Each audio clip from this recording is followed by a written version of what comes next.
কথায় আছে, মেয়ে হয়ে জন্মেছে যখন রান্নাঘরে একবার হলেও তোমায় পা দিতেই হবে। হাই, আমি অনু। আর আজকের এই সুন্দর ব্লগটি শুরু করছি আমার এই ছোট্ট রান্নাবান্নার ভিডিও দিয়েই। আজ রান্নার দায়িত্ব পড়েছে আমার ওপর।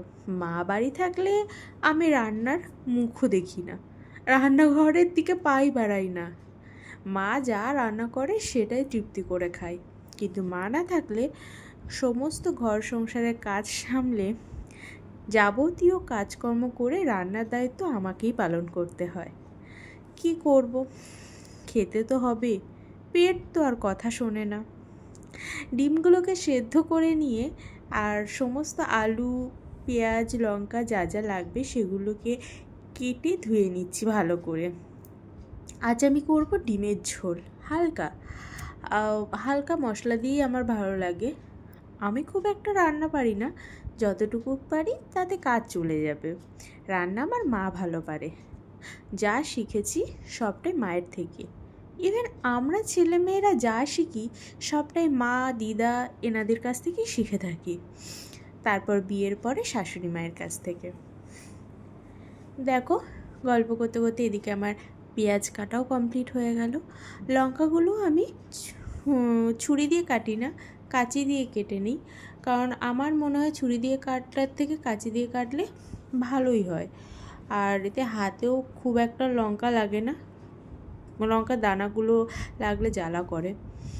আর তারপরে ডিমগুলো সেদ্ধ করে ফাটিয়ে ধুয়ে নিয়েছিলাম ঠান্ডা জলে, তো ছাড়িয়ে নিলাম। এরপরে তেলের ওপরে হলুদ দিয়ে ডিমগুলোকে ভেজে নেব। হলুদ দিলে যে কোনো জিনিস তেলের ওপরে দিলে ছিটায় না, আর সেই জন্যই এই টিপসটা আমি ফলো করে থাকি আমি যখন রান্নাঘরে ঢুকি। দেখো, ডিমগুলো ভাজা হয়ে গেছে। এবারে আলুগুলোকে ভেজে নেব। আজকে সিম্পল আলু দিয়ে ঝোল করব। আর একটু হলুদও দিয়ে নেব।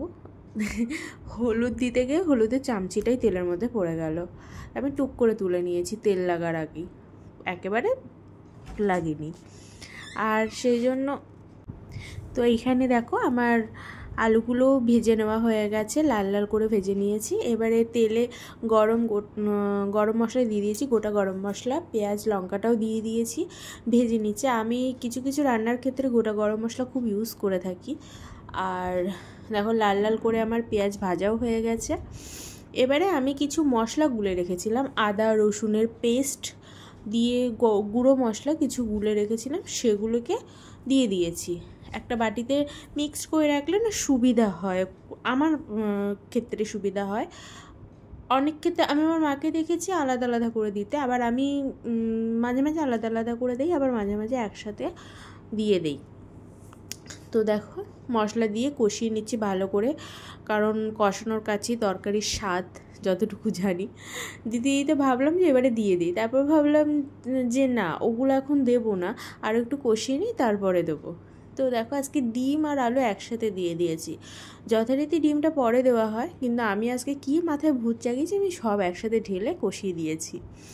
কষানোর পরে জল ঢেলে ঢাকা দিয়ে এসেছি। তারপরে একটু চিয়া সিডস আর দই খেয়ে নিলাম, কারণ কিছু তো খেতে হবে, খিদে পেয়েছিল। তারপর দেখো, রান্নাবান্না কমপ্লিট করে ফ্রেশ হয়ে স্নান করে পুজো দিয়ে চলে এসেছি খেতে। আর নিজের রান্না নিজেই খাচ্ছি, ডিমের ঝোল আর ভাত, আর কিছুই করিনি। তো আমার মতো কে কে ডিম খেতে ভালোবাসো অবশ্যই জানাবে, আর ব্লগটা কেমন লাগলো সেটাও জানাবে। ততক্ষণের জন্য টাটা।